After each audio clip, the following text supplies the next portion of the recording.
Throughout human history, there have been these moments, these inventions that change everything.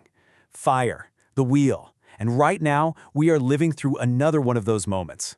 We've brought a new kind of intelligence into the world, born not of biology, but of code. So here's the thing, we've done it. We've built these incredible minds from silicon and electricity that can think and learn on a scale that's, well, it's hard for us to even comprehend. But with all that power comes one enormous, fundamental question that will define our future. We gave them intelligence, but can we give them wisdom? So first, let's just take a moment to appreciate what's been given to us here. This new intelligence, it's so much more than just another tool. It's a gift, really, with the potential to completely reshape our world for the better. And you know what? This isn't some far-off future we're talking about. It's happening right now. It's in the background, recommending the next song you're going to love, and it's on the front lines of science, making discoveries that were impossible just a few years ago. It's already woven into the very fabric of our lives. Just think about the sheer scale of this promise. I mean, really think about it. We're talking about doctors finding diseases earlier and more accurately than ever before. Imagine us finally getting a real handle on something like climate change by managing our planet's resources with an intelligence that sees patterns we can't. This is the incredible, life-altering good that AI is putting right in front of us. But with a gift this powerful come great tests, great moral trials. And these aren't just little technical glitches we can patch. No, these trials, they test our very values, our sense of what's right, and what it even means to be human.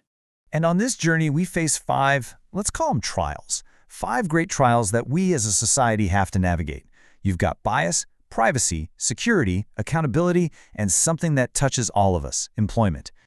Okay, this first trial, bias, it might just be the most sneaky of them all. See, an AI doesn't learn in a vacuum. It learns from us, from our data, from our history. And if our history is full of, well, the ghosts of our past mistakes, our injustices, the machine learns those too. It could become this perfect, cold mirror, not just reflecting our societal flaws, but making them bigger, amplifying them. And then we have these 2 trials that go hand in hand, privacy and security. For these incredible systems to work, they have an appetite, a huge one, and they feed on data, our data. The sanctity of our private lives, our health records, our daily habits, all of it becomes fuel. So the question becomes, how do we guard what is most precious and personal to us? And here's a hard truth. Mistakes will happen. It's inevitable. An autonomous car is forced to make an impossible choice.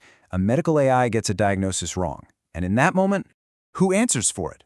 When an AI fails, who is held responsible? This is a question that cuts to the very core of our legal and ethical foundations. And that's the thing, right? There's no easy answer here. Is it the person who wrote the code, the company that sold the service, or maybe is it the person who decided to use it? Our entire system of justice just wasn't built for a world where the one making the decision isn't human. In the last trial, employment. Yeah, automation is going to create amazing new things. But let's be honest, it's also going to make some jobs disappear. And the real test here isn't about economics. It's about ethics. It's a test of our character as a society. What do we owe each other when technology shifts the very ground beneath our feet? So, it sounds daunting, right? But here's the good news. These trials are not impassable mountains. They are challenges that call us to find a better way forward.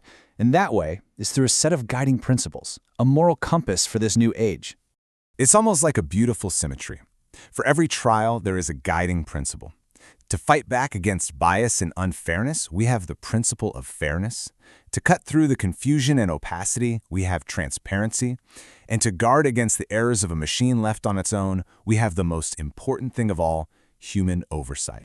Let's start with transparency. Think about it. We can't put our faith in a black box. We can't have an AI making life or death decisions if we have no idea how it's making them. Especially when the stakes are high, like in medicine or finance, we have to be able to look under the hood and understand its logic. Next up, fairness. This is it. This is the direct antidote to that poison of bias we talked about. This is us making a conscious choice, a commitment to build a better, more just world right into the code. It means we have to actively look for diverse data, and we have to test these systems again and again to make sure they treat everyone with dignity and justice. And finally, we come to what might be the most crucial principle of all, human oversight. We can never, ever hand over the keys. We are the stewards of this technology. It must always serve us, not the other way around. There always has to be a human in the loop, someone who can guide, who can correct, and who can apply that uniquely human thing, wisdom, where a machine only has data. So where does this leave us? What's the big takeaway from all this? It's simple, but it's profound. The future of AI is not something that's just going to happen to us.